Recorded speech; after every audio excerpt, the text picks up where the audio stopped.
Hi అండి, అందరికీ నమస్కారం.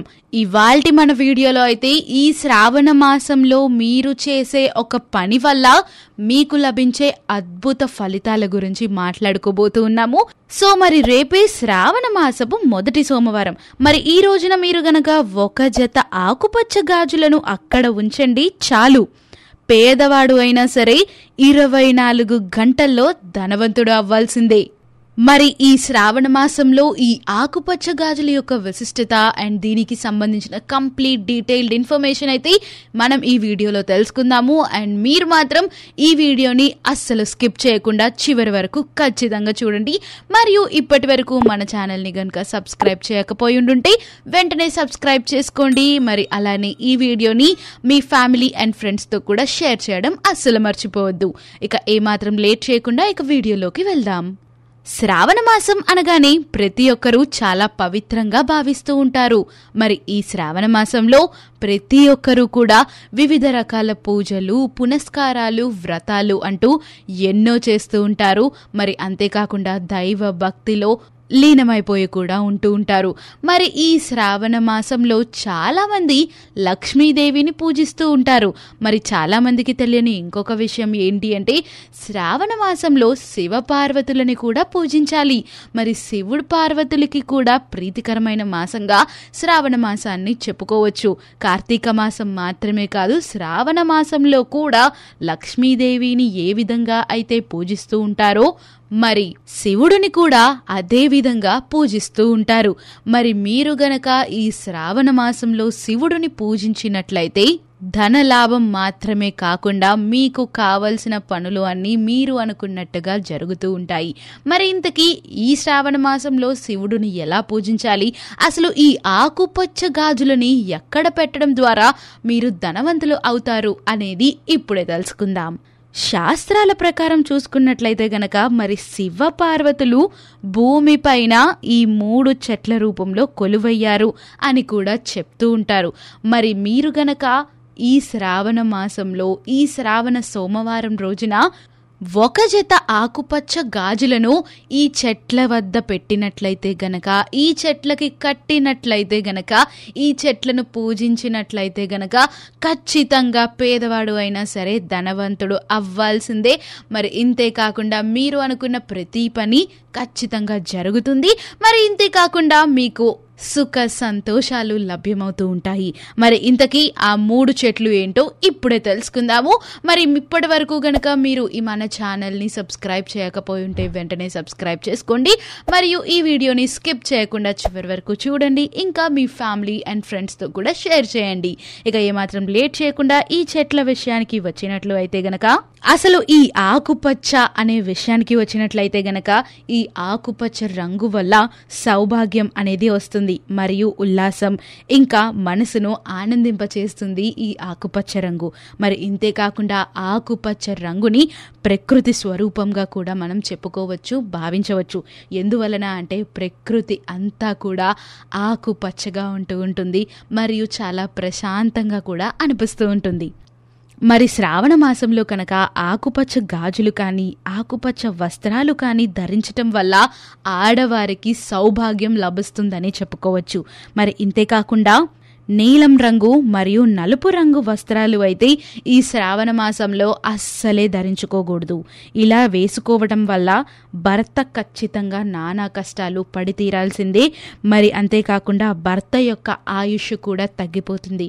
కాబట్టి ఆడవారు ఎవరైనా సరే ఈ శ్రావణ మాసంలో నీలం మరియు నలుపు రంగు యొక్క వస్త్రాలని అస్సలు ధరించకూడదు. మరి ఇంతేకాకుండా ఆకుపచ్చ గాజులని ఒక జత తీసుకొని ఈ ఒక్క సోమవారం ఈ ఒక్క చెట్టుకి మాత్రమే కాదు 3 చెట్లకి గనక కట్టినట్లు అయితే చాలు. ఖచ్చితంగా పేదవాడు అయినా ధనవంతుడు అయి తీరాల్సిందే. ఆ చెట్లు ఏమిటి అంటే మొదటిగా జమ్మి చెట్టు. శివపార్వతుల కలయిక స్వరూపంగా ఈ జమ్మి చెట్టుని భావిస్తూ ఉంటారు. మరి ఈ చెట్టుని ఉమామహేశ్వర వృక్షం అని కూడా అంటూ ఉంటారు. పచ్చిపాలు చెట్టుపై పోయడం ద్వారా శివుని అనుగ్రహం అయితే ఖచ్చితంగా లభిస్తుంది. మరి ఇంతేకాకుండా సంధ్యా సాయంకాల సమయంలో అలానే తెల్లవారుజామున ఈ చెట్టుకి నీళ్లు పోయడం చాలా మంచిది. ఇలా చేయడం ద్వారా మీకున్న కష్టాలు అన్నీ తొలగిపోతాయి. ఇక ఈ చెట్టు గురించి చెప్పుకోవాలి అనుకుంటే పాండవులు కూడా వారి యొక్క ఆయుధాలని ఈ జమ్మి చెట్టుపైనే దాచిపెట్టారు. ఇక రావణ సంహారానికి ముందు రాములు వారు కూడా జమ్మి చెట్టుని పూజించడం జరిగింది. ఈ జమ్మి చెట్టుని పూజించడం ద్వారా ఖచ్చితంగా విజయ ఫలితాలు మాత్రమే లభిస్తాయి. ఈ జమ్మి చెట్టు ఏ ఇంట్లో అయితే ఉంటుందో మరి ఆ ఇంట్లో ఉన్న వారికి సుఖ సంతోషాలు లభిస్తాయి. శ్రావణ మాస సోమవారం రోజున జమ్మి చెట్టుకి ఆకుపచ్చ గాజులు, ఆకుపచ్చ వస్త్రాలు కట్టడం ద్వారా మనోసంకల్పం ఏదైనా ఉంటే అది వెంటనే తీరుతుంది. మరి ఇంతేకాకుండా జమ్మి ఆకులతో శివుని పూజించటం ద్వారా అష్టలక్ష్మి మీ ఇంట్లో కొలువై ఉంటుంది. మరి ఇంతేకాకుండా ఈ జమ్మి చెట్టుని పూజించటం, జమ్మి చెట్టు ఆకులతో శివుని పూజించటం ద్వారా పేదరికం, దారిద్ర్యం, గొడవలు, ఆరోగ్య సమస్యలు, ఏవైనా ఇబ్బందులు, లేదు అంటే దుఃఖం, ఇలాంటివి ఏవైనా ఉన్నా వెంటనే తొలగిపోతాయని చెప్పుకోవచ్చు. మరి ఇంతేకాకుండా ఇంకొక రెండవ చెట్టు విషయానికి వచ్చినట్లయితే అదే ఉమ్మెత్త చెట్టు. ఈ ఉమ్మెత్త చెట్టు శివుని ఉగ్ర రూపం నుంచి వచ్చిన చెట్టుగా చెప్తూ ఉంటారు. మరి శివలింగం మీద ఉమ్మెత్త చెట్టు పూలు, ఫలాలు, ఆకులతో పూజ వల్ల రాహు, కేతు, శని యొక్క దుష్ప్రభావం పోతుందని చెప్పవచ్చు. మరి శ్రావణ సోమవారం ఎప్పుడైనా కూడా ఈ చెట్టుకి ఆకుపచ్చ గాజులు కట్టడం వల్ల శత్రునాశనం జరుగుతుంది. శ్రావణ శనివారం రోజు అయితే ఈ చెట్టుకి గాజులు కట్టడం ద్వారా భూత పిశాచ పీడ కూడా పోతుంది. మరి ఉమ్మెత్త చెట్టుకి కేవలం శ్రావణ సోమవారం రోజు మాత్రమే కాకుండా శ్రావణ శనివారం రోజున కూడా ఆకుపచ్చ గాజులను కట్టడం ద్వారా భూత పిశాచ పీడ పోతుందని చెప్పుకోవచ్చు. మీరు ఈ గాజులు కట్టేటప్పుడు శివుని మనసులో తలుచుకుంటూ సంకల్పించుకుంటూ గాజులని కట్టండి. మీరు అనుకున్న పని ఖచ్చితంగా నెరవేరుతుంది. మరి ఇంతేకాకుండా ఇక చివరాఖరిగా ఉన్న ఏకైక చెట్టు గురించి తెలుసుకుందాం. బట్ అంతకన్నా ముందు ఇప్పటి వరకు మీరు గనుక మన ఛానల్ని సబ్స్క్రైబ్ చేయకపోయి ఉంటే వెంటనే సబ్స్క్రైబ్ చేసుకోండి. మరియు ఈ వీడియోని స్కిప్ చేయకుండా చివరి వరకు చూడండి. ఇంకా మీ ఫ్యామిలీ అండ్ ఫ్రెండ్స్తో కూడా ఈ వీడియోని షేర్ చేయండి. ఇక చివరాఖరి చెట్టు విషయానికి వచ్చినట్లయితే గనక అదే బిల్వ చెట్టు. మరి శివునికి బిల్వ ఆకులతో గనక పూజ చేయకుండా ఉన్నట్లయితే శ్రావణ మాస వ్రతం మీరు ఎంత చేసినప్పటికీ ఈ బిల్వ ఆకులు లేనిదే ఆ ఫలితం అనేది మీకు దక్కదు. మరి ఇంతేకాకుండా ఎప్పుడైనా శివాలయానికి వెళ్ళి శివలింగానికి పూజ చేస్తున్నప్పుడు అక్కడ గనక మీరు శివలింగానికి నీళ్లు పోసినప్పుడు ఈ బిల్వ ఆకులు గనక పెట్టకుండా నీరు పోసినా కూడా ఆ ఫలితం అనేది మీకు ఉండదు అని చెప్పుకోవచ్చు. మరి ఇంతేకాకుండా బిల్వ ఆకుల మీద శ్రీరామ్ అని రాసి అప్పుడు ఆ ఆకులతో గనక మరి శివలింగాన్ని పూజించినట్లయితే ఆ ఆకులని శివలింగం వద్ద సమర్పించినట్లయితే గనక శివుడు ఇంకా ఎక్కువగా ప్రసన్నమవుతారు. మరి ఇంతేకాకుండా మీరు అనుకున్న కోరికలు అన్నీ కూడా అనుకున్నట్టుగా చాలా త్వరగా నెరవేరుతాయి. ఇక పార్వతీదేవి స్వరూపంగా ఈ బిల్వ చెట్టుని చెబుతూ ఉంటారు. పార్వతీదేవి యొక్క చెమట ద్వారా బిల్వ చెట్టు ఉద్భవించబడింది అని కూడా చెప్తూ ఉంటారు.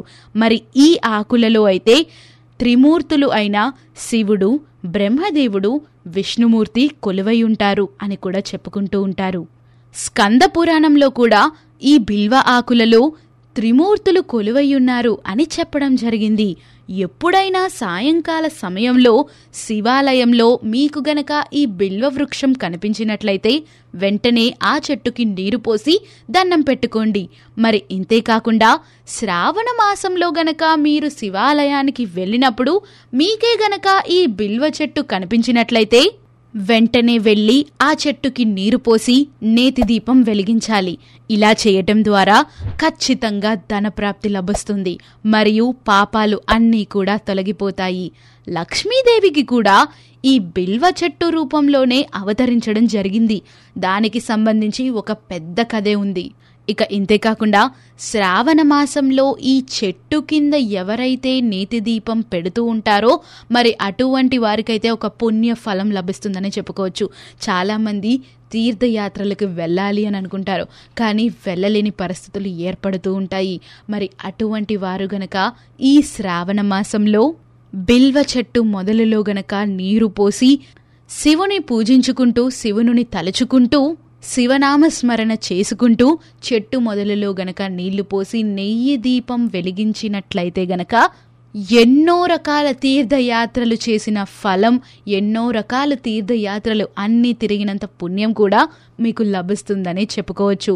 మరి ఈ చెట్టుని పూజించడం మరియు ఈ చెట్టు ఆకులతో శివుని పూజించడం ద్వారా నవగ్రహాలకి సంబంధించిన ఏదైనా పీడిస్తూ ఉంటే గనక అదంతా కూడా ఖచ్చితంగా తొలగిపోతుందని చెప్పుకోవచ్చు.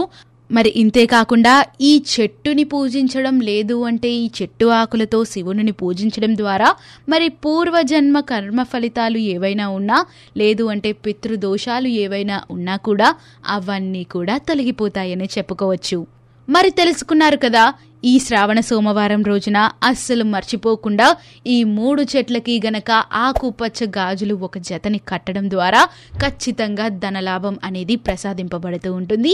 మరి మీకే గనక ఈ వీడియో నచ్చినట్లయితే లైక్ చేయండి, మన ఛానల్ని సబ్స్క్రైబ్ చేయండి, ఇంకా ఈ వీడియోని మీ ఫ్యామిలీ అండ్ ఫ్రెండ్స్తో షేర్ చేయడం అండ్ లైక్ చేయడం కూడా అస్సలు మర్చిపోవద్దు.